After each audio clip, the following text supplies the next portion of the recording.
Welcome to my channel road twist.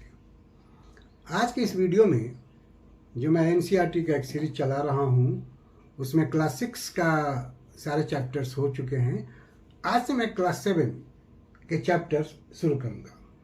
जो उसका chapter 1 है हम उस पर बात करेंगे, जिसमें 1000 वर्षों की पड़ताल की बात की गई है, जिसमें विभिन्न शब्दावलियों की बात की गई है, विभिन्न स्रोतों की बात की गई है, धर्म की बात की गई है, जातीय समूह की बात की गई है। उस पर हम बात करेंगे। सर्वप्रथम इस चैप्टर में ये बताया गया है, 2 मैप के बारे में कहा गया है। एक अल इदरिसी ने जो मैप बनाई थी 1154 में, और दूसरा एक फ्रांसीसी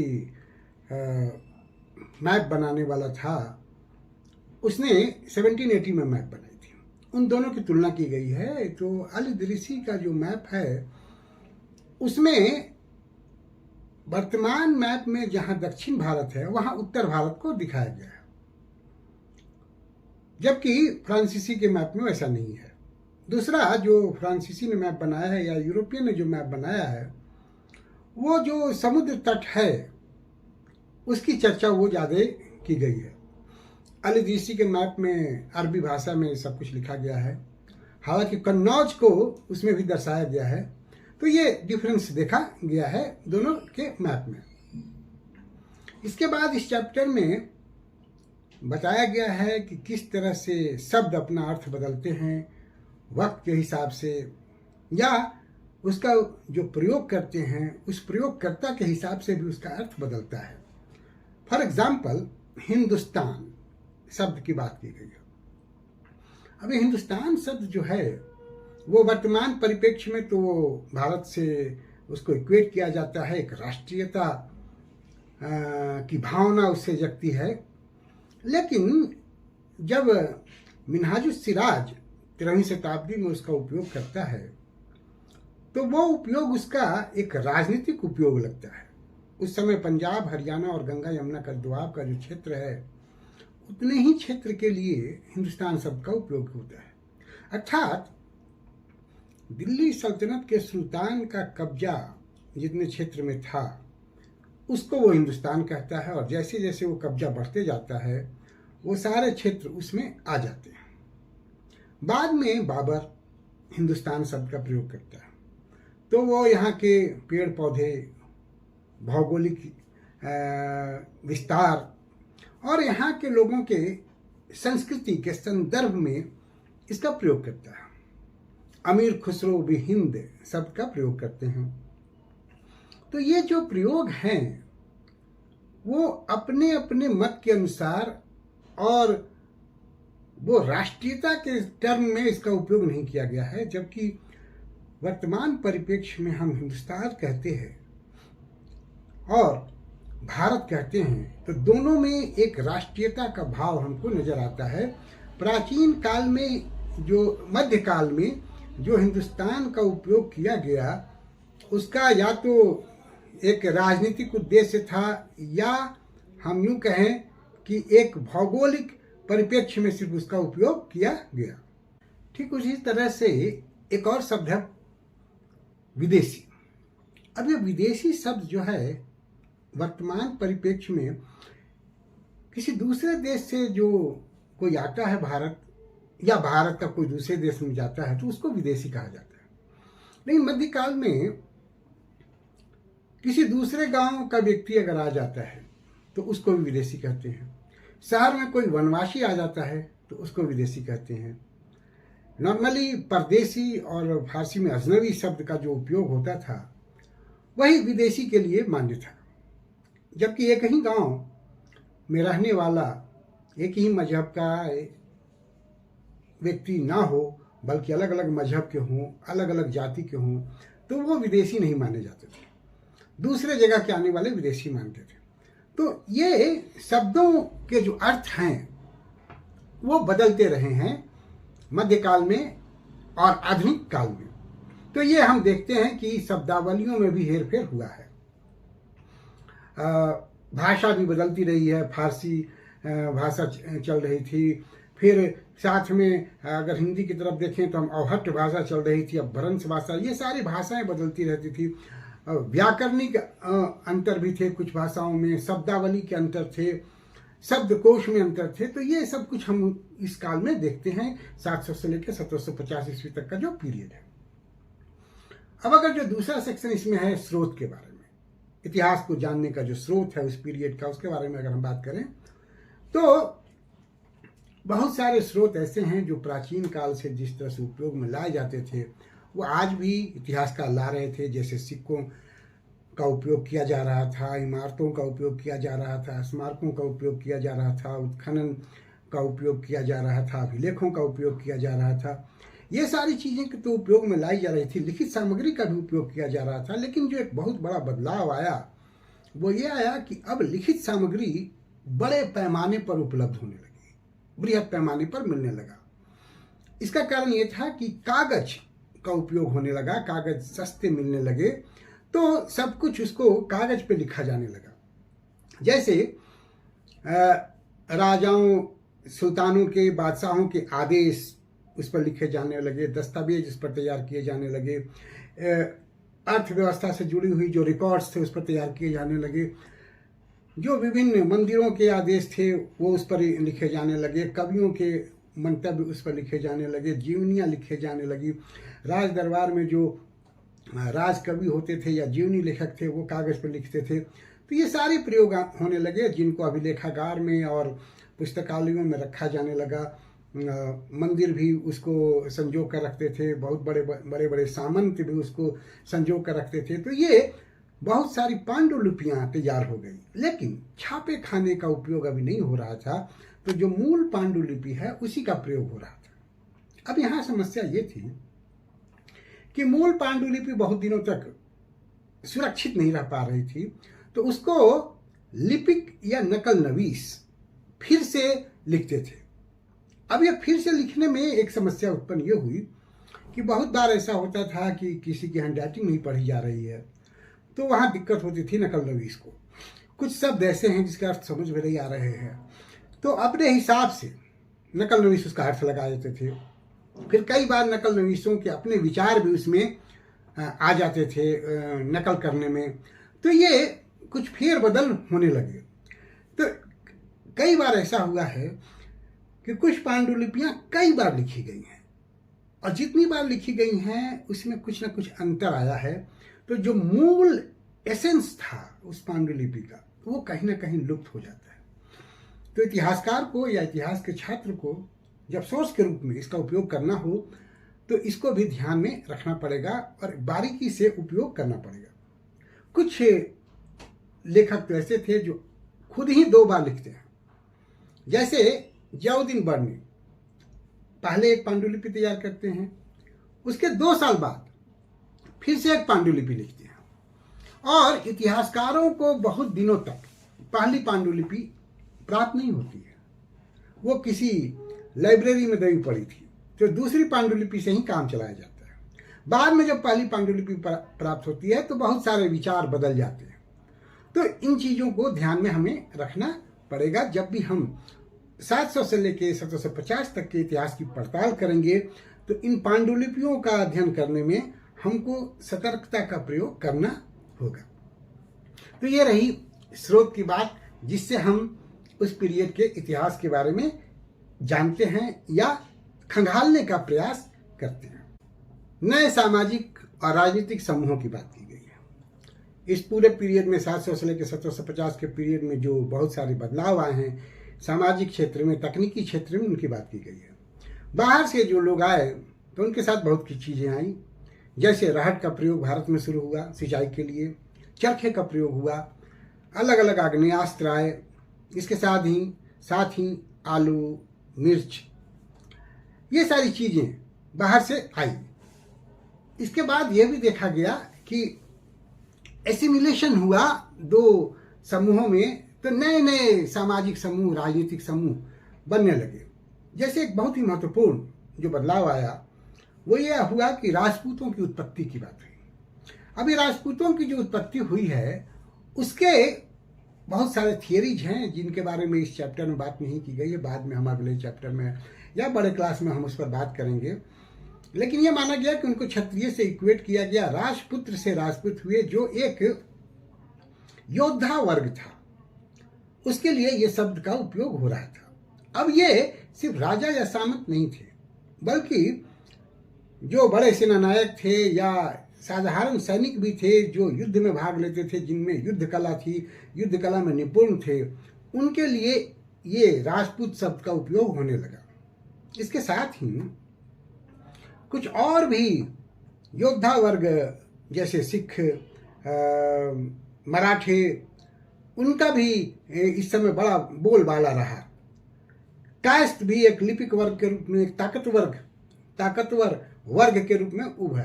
तो इस समय हम देखते हैं कि नए नए सामाजिक समूह आते हैं, जिनका किसी न किसी क्षेत्र में, कुछ राजनीतिक क्षेत्र में, किसी का लेखन के क्षेत्र में एक वर्चस्व कायम होता है। तो ये चीज हमको देखने को मिलती है। इसके साथ ही यह भी देखा गया कि समाज में भी आर्थिक रूप में बहुत एक अंतर मिलने लगा, जातीय रूप में अंतर मिलने लगा। जो जंगल थे वो जंगल धीरे धीरे समाप्त हो रहे थे, पर्यावरण में बदलाव आ रहा था। तो जंगल के जो वनवासी थे वो भी जो हिंदू समाज है उसमें उनका एसिमिलेशन होने लगा, वो मिलने लगे, और जंगलों को साफ करके जो खेती योग्य जमीन बनाई गई, तो वनवासी भी अब किसान बनने लगे। लेकिन हिंदू समाज में जब उनको शामिल किया गया तो एक डिफरेंस हो गया, समाज में एक अलग अलग वर्ग निर्धारित होने लगा, आर्थिक आधार पर, सामाजिक आधार पर। कुछ ऐसे किसान हुए जिनके पास जमीनें थीं, उनके पास जानवर थे, खेती के अलावा वो पशुपालन करते थे। कुछ ऐसे थे जो खेती के अलावा दस्तकारी करते थे। तो अलग अलग आर्थिक समूह, आर्थिक वर्ग बनने लगे। कुछ लैंडलेस लेबर भी होने लगे, जो सामंतों के यहाँ बेगार करते थे, मजदूरी भी करते थे। तो इस तरह से हम देखते हैं कि समाज में नए नए समूह, नए नए वर्ग आर्थिक आधार पर और सामाजिक आधार पर, जाति के आधार पर इस समय बनने लगते हैं। तो ये एक नया परिवर्तन 700 से लेकर 1750 ईस्वी के पीरियड में हमको देखने को मिलता है। यह जो परिवर्तन दिखाई दिया समाज में, इसका एक मूल कारण यह था कि समाज में अब गतिशीलता आई। जो स्टैग्नेशन था पहले वो समाप्त हो गया। अब विभिन्न अवसर उत्पन्न होने लगे और एक जगह का व्यक्ति अवसर की तलाश में, चाहे वो काम का अवसर हो, व्यापारिक अवसर हो, दूसरे जगह जाने लगा। तो समाज में एक गतिशीलता हम देखते हैं और दूसरे जगह जाकर वहां वो एसिमिलेट हो गया। तो ये गतिशीलता जो है, मोबिलाइजेशन, यह समाज में बहुत तरह के बदलाव को लाया और नए नए वर्गों को उत्पन्न किया। अब एक चीज यहाँ यह भी देखा गया कि इस समाज को, वर्ग को डिसिप्लिन करने के लिए भी एक आवश्यकता पड़ी कि इसको कैसे डिसिप्लिन किया जाए। तो इसको डिसिप्लिन करने के लिए जातीय पंचायतों की उत्पत्ति हुई। जातीय पंचायतों के द्वारा नियम बनाकर लोगों को अनुशासित किया गया। कई जगह पर देखा गया कि जो मुखिया होते थे वो बड़े ताकतवर थे, बहुत इन्फ्लुएंशियल थे, और वही गांव को या समाज को नियंत्रित करते थे, उसको डिसिप्लिन करते थे। तो इस प्रकार से नए वर्ग भी उत्पन्न हुए, नई जातियां आई, एक अंतर आया आर्थिक आधार पर, जातीय आधार पर, और इनको डिसिप्लिन करने के प्रयास भी एक साथ चलते रहे। इसके बाद इसी चैप्टर में हम देखते हैं विभिन्न क्षेत्रों की चर्चा हुई है, किस तरह से मुगल साम्राज्य या दिल्ली सल्तनत विभिन्न क्षेत्रों पर अपना वर्चस्व स्थापित करते हैं। गयासुद्दीन बलबन के प्रशस्ति में उसके विजय अभियान के बारे में लिखा गया है, जिसमें बताया गया है कि गौर से लेकर अफगानिस्तान के गजनवी तक किस तरह से उसका साम्राज्य फैला हुआ था। हालांकि बहुत सारे, चूंकि ये प्रशस्ति है तो प्रशस्ति में अतिशयोक्ति भी होती है, तो विभिन्न क्षेत्रों और साम्राज्यों की बात की गई है। चोल साम्राज्य की भी बात की गई है, मुगल साम्राज्य की भी बात की गई है। यह भी दर्शाया गया है कि किस तरह से चोल साम्राज्य और मुगल साम्राज्य विभिन्न क्षेत्रों को जो छोटे छोटे टुकड़े में बटे हुए थे उनको एकत्रित करके एक विशाल साम्राज्य की स्थापना की। बाद में लेकिन जब 18वीं शताब्दी में मुगल साम्राज्य का पतन होने लगा तो फिर से छोटे छोटे टुकड़े में छोटे छोटे किंगडम बनने लगे, जिनका बाद में फायदा ब्रिटिशर्स ने उठाया और फिर से इसको छोटे छोटे किंगडम को जीतकर एक विशाल प्रशासनिक व्यवस्था या साम्राज्य स्थापित ईस्ट इंडिया कंपनी ने किया और बाद में अंग्रेजों ने उस पर शासन किया। इसी चैप्टर में एक सेक्शन है पुराने और नए धर्म। अब ये धर्म पुराना और नया क्या होता है? धर्म तो धर्म होता है, लेकिन हाँ कुछ विचारों में बदलाव आए। जैसे व्यक्तिक धर्म एक सामुदायिक या सामूहिक धर्म होने लगा। हिंदू धर्म जो है उसमें एक अलग विचार आने लगे। जैसे विभिन्न मंदिरों का निर्माण होने लगा, नए नए देवताओं की पूजा होने लगी, ब्राह्मणों का वर्चस्व बढ़ने लगा, कर्म कांडों की अधिकता आने लगी और राजा इन ब्राह्मणों को संरक्षण देने लगे। जो भी ग्रंथ थे, पौराणिक ग्रंथ, वो संस्कृत में थे और उनका ज्ञान ब्राह्मणों को था, तो उस संस्कृत ग्रंथ की व्याख्या के आधार पर ब्राह्मण नए नए कर्म कांड शुरू कर दिए। तो इस तरह से समाज पर उनका वर्चस्व स्थापित हो गया। राजा भी उनको संरक्षण देते थे, क्योंकि वो ब्राह्मण भी राजा की सत्ता को मजबूती प्रदान करने में उनका योगदान देते थे। तो इस तरह से ये राजा और ब्राह्मणों में एक समझौता हो गया। लेकिन एक और चीज देखा गया कि भक्ति की परंपरा उभरी, भक्ति आंदोलन शुरू हुआ। अब भक्ति आंदोलन के बारे में बहुत लंबा चौड़ा ये एक अलग चैप्टर है। यहाँ फिलहाल यही जानना है कि भक्ति मतलब किसी अपने आराध्य देव के प्रति पूर्ण समर्पण, और इस समर्पण में किसी बिचौलिए की या ये ग्रंथों के ज्ञान की जरूरत नहीं थी, या बिल्कुल कंप्लीट सरेंडर थी, आस्था थी भगवान के प्रति।